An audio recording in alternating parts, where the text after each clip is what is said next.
नमस्कार मित्रों, मैं डॉक्टर संजीत कुमार सिंह वर्तमान समय में एडिशनल प्रोफेसर यूरोलॉजी विभाग डॉक्टर राम मनोहर संस्थान में कार्यरत हूं। और आज हम हिमेचूरिया यानी पेशाब में खून का आना विषय पर बात करेंगे।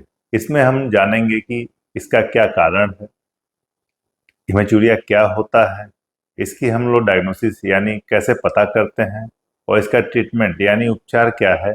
इन विषयों पे आज हम बात करेंगे। हिमेचूरिया दो तरीके का होता है, एक को हम लोग ग्रास हिमेचूरिया, एक को हम लोग माइक्रोस्कोपिक हिमेचूरिया कहते हैं। ग्रास हिमेचूरिया का मतलब ये होता है जब हमारी नेकेड आई से यूरिन में ब्लड दिखाई दे यानी खून दिखाई दे तो हम उसको ग्रास हिमेचूरिया बोलते हैं। दूसरे तरीके के हिमेचूरिया में हमारे नंगी आंखों से खून नहीं दिखाई देता है पेशाब में, उसको हम लोग माइक्रोस्कोपिक हिमेचूरिया कहते हैं। और इसका हम पता जो है यूरिन एनालिसिस या हम माइक्रोस्कोप के अंदर में जब हम यूरिन को रखते हैं तब हमें उसमें ब्लड दिखाई देता है। अब हम आगे पता करेंगे कि ये हिमेचूरिया किन लोगों में कॉमन होता है यानी किन लोगों में ज़्यादा चांस है कि ब्लड आए यूरिन में। तो इसमें सबसे पहले वो पेशेंट्स होते हैं जिनमें प्रोस्टेट जिनका बढ़ा होता है, जिसको बेनाइन हाइपरप्लेजिया बोलते हैं, या इनलार्ज प्रोस्टेट जिनमें होता है उनमें। दूसरा ट्रैक हमारा होता है यानी किडनी, यूरेटर, ब्लैडर, यूरेथ्रा, उसमें कभी कैंसर की शिकायत हो उन लोगों में कॉमन होता है। जो लोग ब्लड थिनर लेते हैं जैसे एस्प्रिन वाली ड्रग्स लेते हैं उनमें ये कॉमन होता है। जिनमें रिसेंटली अभी इन्फेक्शन होता है जिसे यूरिनरी ट्रैक्ट इन्फेक्शंस बोलते हैं उनमें कॉमन होता है। इसके अलावा जो पथरी से ग्रसित हैं व्यक्ति उनमें भी ये हिमेचूरिया हो सकता है। इसके अलावा एक जो ग्रुप है जिसमें कि जिनको अभी रिसेंटली किसी चीज़ का इन्फेक्शन जैसे स्ट्रेप्टोकोकल इन्फेक्शन होता है वो हुआ होता है, या हेपेटाइटिस होता है, वायरल हेपेटाइटिस, उन लोगों में ये ज़्यादा कॉमन होता है।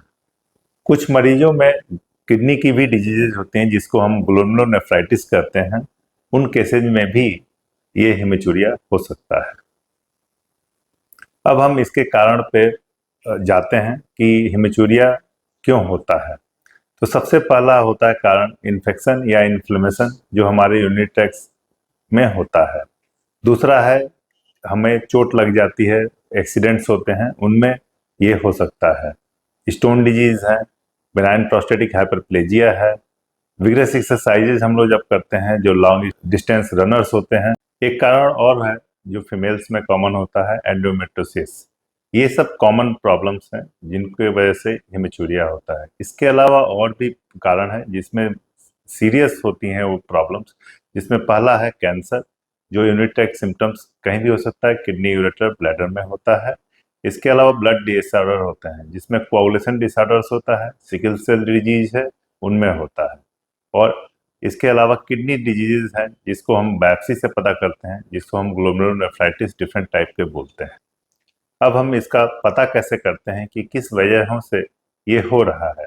इसके लिए हमें पेशेंट से बात करना पड़ता है जिसको हम लोग हिस्ट्री पार्ट बोलते हैं। इसके अलावा एग्जामिनेशन करते हैं, फिजिकल एग्जामिनेशन, जिसमें कि डीआरई, डिजिटल पर रेक्टल एग्जामिनेशन, पेल्विक एग्जामिनेशंस होते हैं और यूरिन एनालिसिस होती है।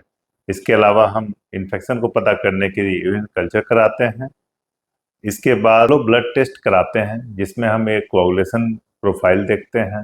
इसके अलावा पेरिफेरल ब्लड स्मीयर में हम लोग सिकल सेल डिजीज और अदर ब्लड की जो मैलिग्नेंसीज हैं जिसके वजह से दिक्कत हो सकती है कोआगुलेशन में, उन सब चीज़ों को भी हम ब्लड टेस्ट करा के देखते हैं। इसके बाद अल्ट्रासाउंड से हम जो हमारी यूरिनरी ट्रैक्ट है उसको देखते हैं कि क्या कारण है जिसके वजह से ये हुआ है। फिर एडवांस टेस्ट में हम जब जाते हैं तो उसमें सीटी कंट्रास्ट कराते हैं क्यूबी रीजन का, जिनके में किडनी का कुछ फंक्शन गड़बड़ होता है उनमें हम लोग एमआरआई कराते हैं ये देखने के लिए कि क्या कारण है। अगर ये सब टेस्ट नॉर्मल आते हैं तो हमें जरूरत पड़ती है सिस्टोस्कोपी की, जिसमें हम दूरबीन से जाके हम यूरेथ्रा को, ब्लैडर को देखते हैं। किडनी डिजीजेज होती हैं जिनमें हमको ग्लोमेरुलोनेफ्राइटिस जिनको बोलते हैं, उनको पता करने के लिए हमें किडनी बायोप्सी की भी कभी कभी जरूरत पड़ सकती है। अब हम इसके उपचार यानी ट्रीटमेंट के बारे में बात करेंगे। हमारा पहला काम ये होना चाहिए कि जब भी कोई मरीज हमारे पास आ रहा है हेमेचूरिया के साथ, अगर उसको कभी कभी जब किडनी से ब्लीडिंग होती है तो क्लॉट बनते हैं और वो रास्ते में फंसते हैं, तो उसके वजह से दर्द हो सकता है पेट में, फ्लैंक्स में। तो उसमें हम उनको पेन किलर्स देते हैं। इसके अलावा जब ये क्लॉट आके ब्लैडर में बड़े हो जाते हैं तो उससे पेशाब भी रुक जाती है।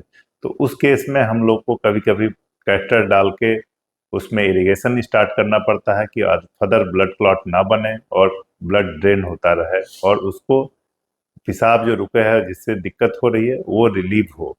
इसके अलावा कभी कभी अगर ये इन सब चीज़ों से नहीं बात बनती है, क्लॉट बड़ा होता है, तो हमें सिस्टोस्कोपी करके इमरजेंसी में आपको क्लॉट को रिमूव करना पड़ता है और फिर बाद में कैथेटर और इरिगेशन करते हैं।